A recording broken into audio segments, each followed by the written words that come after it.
Bonjour à tous, je suis ravie de vous retrouver aujourd'hui pour une vidéo un petit peu différente de ce que je fais d'habitude. En effet, j'ai décidé de vous faire un live report d'un concert que je suis allée voir au Saint-Dessin le 21 septembre dernier. Pourquoi un live report? Parce que à la base, j'en faisais déjà sur ma chaîne YouTube, mais c'est vraiment quelque chose qui m'a manqué, et du coup j'ai vraiment envie de continuer à le refaire, mais cette fois-ci en faisant comme je fais pour les chroniques de films, c'est-à-dire en préécrivant beaucoup de choses et en fouillant un petit peu plus mon sujet. Je m'excuse d'avance auprès des personnes qui me suivent uniquement pour les chroniques de films, mais voilà, comme je vous le dis, j'ai envie de diversifier un petit peu ma chaîne et faire des live reports, c'est quelque chose qui me tient beaucoup à cœur. Je tiens à préciser que j'ai aussi complété ce live report avec des petites photos que j'ai prises durant le concert, alors soyez indulgents, c'est mes toutes premières photos de concert, donc c'est pas du grand art, mais il y en a quelques-uns qui sont plutôt pas mal quand même, donc je vous les mets en barre d'infos. Pour ne rien vous cacher, je n'étais pas très emballée à l'idée d'aller voir ce concert, parce qu'en effet c'était tous les trois des groupes de metalcore.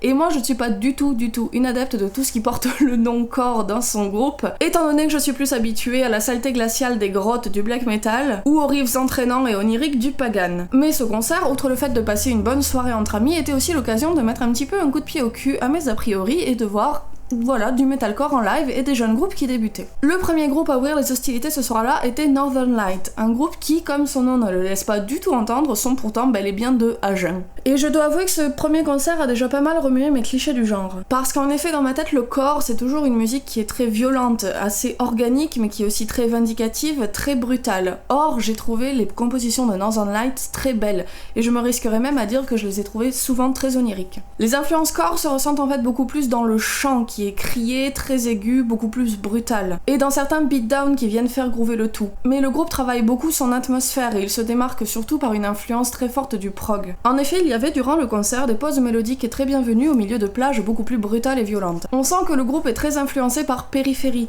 même si le chant est beaucoup plus hurlé et que les compositions restent globalement plus violentes. Pour un groupe comme ça qui travaille beaucoup sur l'installation d'une ambiance, il était important d'avoir un son de qualité. Et à ce niveau-là, j'aimerais vraiment saluer les efforts mis en place par le Saint-Dessin pour offrir un son tout à fait correct durant le show. On a très bien entendu le son des deux guitares. Dommage, le public était encore peu nombreux en ces débuts de soirée et n'a pas vraiment beaucoup remué. Peut-être que ces passages plus mélodiques ont refroidi justement ceux qui étaient venus se défouler dans le pit. Peut-être que le groupe aussi, qui est encore un petit peu jeune, manque un peu de maturité. Il n'a pas vraiment osé, il n'a peut-être pas assez communiqué avec le public par moments, ça se sentait. Il est encore un peu fragile et timide. J'avais un peu peur que la magie de la chose ne s'éteigne une fois le concert passé et qu'en fait j'avais eu un petit coup de cœur sur l'instant et qu'une fois en rentrant chez moi, ça se serait dissipé. Mais c'est pas du tout le cas, force est de constater que le groupe reste encore très agréable à l'écoute. J'aime particulièrement le fait que le groupe semble travailler beaucoup ses paroles pour coller à tout un univers et toute une mélodie qu'il semble créer. Hélas, j'ai une très mauvaise nouvelle puisque ce concert était en effet le dernier du groupe. J'ai un peu discuté avec certains membres par Facebook et ils m'ont en effet annoncé que le groupe splittait. Il faudra donc se contenter de réécouter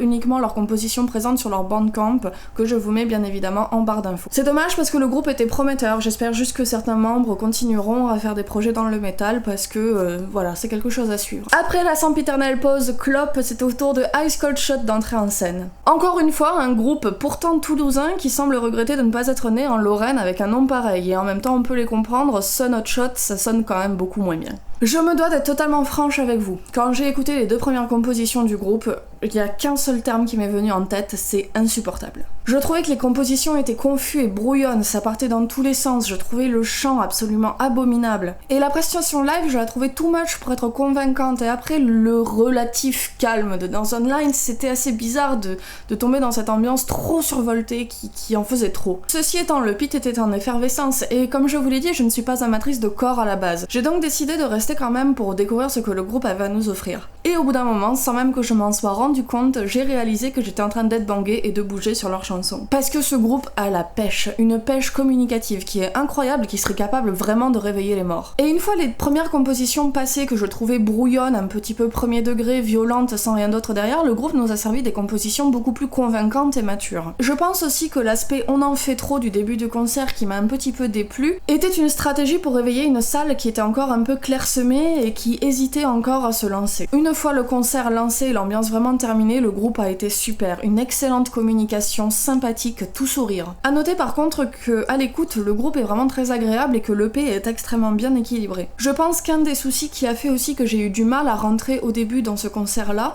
était le fait que le son était clairement mal réglé. La guitare par exemple passait très souvent à la trappe, elle était assez inaudible, la batterie était réglée beaucoup trop fort, et surtout, le gros bémol que j'aurais à dire, c'est sur le chant clair. Il y a en effet un petit nouveau arrivé dans le groupe récemment qui se débrouille plutôt bien sur le chant clair, y a pas grand chose à dire là-dessus, mais le son était trop mal réglé, il passait très souvent à la trappe, il était bien trop sous-mixé. Mais le dynamisme des autres membres a vraiment rattrapé la chose, y a pas de souci là-dessus. Le groupe a remporté une adhésion quasi unanime avec leur reprise de Green Day qui a mis vraiment la salle sans dessus-dessous au point que le plafond de la salle s'en rappelle. Ice Cold Shot, en somme, c'est un groupe qui est vraiment très efficace et dynamique, qui sait mettre une ambiance de feu. Il manque encore peut-être un peu de maturité sur certains plans, sur certaines de ses compositions notamment. C'était en tout cas une expérience très agréable et un groupe à suivre à mon avis tant ils s'investissent à fond dans leurs projets. Je vous mets encore une fois les liens pour les suivre en barre d'infos. Enfin, place à la très attendue tête d'affiche en compagnie de Landmerks, un groupe cette fois-ci de Marseille. Leur date au sein des Saints fait partie d'une tournée européenne pour défendre leur dernière galette. Ils ont d'ailleurs eu l'occasion durant cette tournée de jouer carrément au Hellfest. Le groupe est très influencé par la scène américaine et ça se sent, ça pue le Hatebreed et le Walls of Jericho à plein nez. Des racines punk sont aussi très omniprésentes à la The Exploited, surtout au niveau du chant et des paroles. C'est un consensus qui reste classique mais très efficace. Le groupe est aussi vraiment beaucoup plus énervé que les deux premiers. Allez jeter un œil à leur bandcamp si jamais vous ne me croyez pas sur parole. Landmerks, c'est du solide, du lourd, de l'efficace.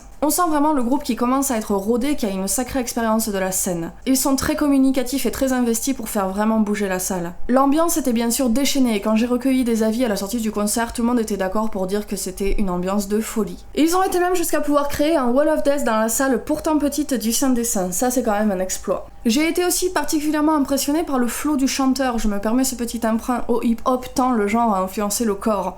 Il avait vraiment une diction très rapide, très efficace, tranchante. En bref, il a offert une prestation vocale impressionnante. Encore une fois, la reprise d'un grand classique punk rock avec Fat Lips de Sum 41 a mis le feu à la salle. On peut peut-être regretter un concert qui était un peu court car tout le monde semblait vraiment en redemander.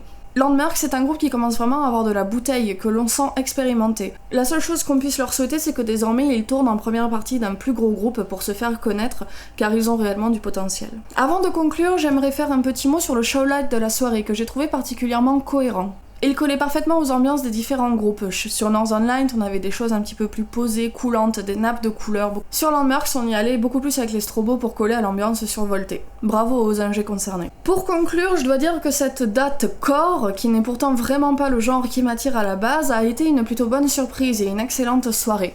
Les trois groupes ont été vraiment très qualitatifs dans leur genre. J'ai réussi à vraiment m'y amuser et même si je n'étais pas toujours très à l'aise avec l'ambiance qui ne correspond pas aux choses que je connais principalement dans les concerts, j'ai vraiment apprécié de découvrir des nouveaux groupes et de suivre de nouveaux talents. Voilà, mon petit live report est terminé. Comme c'est le tout premier du genre que je fais sur ma chaîne, j'attends avec impatience vos suggestions, vos remarques, vos commentaires. N'hésitez pas surtout à m'en donner, voilà, pour que je puisse m'améliorer. Pour l'instant, je l'ai écrit comme j'écrirais une critique de film, donc peut-être qu'il y a des choses qui ne vont pas forcément avec le genre du live report. Donc n'hésitez pas surtout à me donner vos suggestions. En attendant, comme d'habitude, n'hésitez pas à me suivre sur Facebook si vous voulez être au courant de l'actualité de la chaîne, à vous abonner si ce que je vous propose vous plaît, et comme d'habitude, je vous dis à la prochaine pour une nouvelle vidéo. Salut!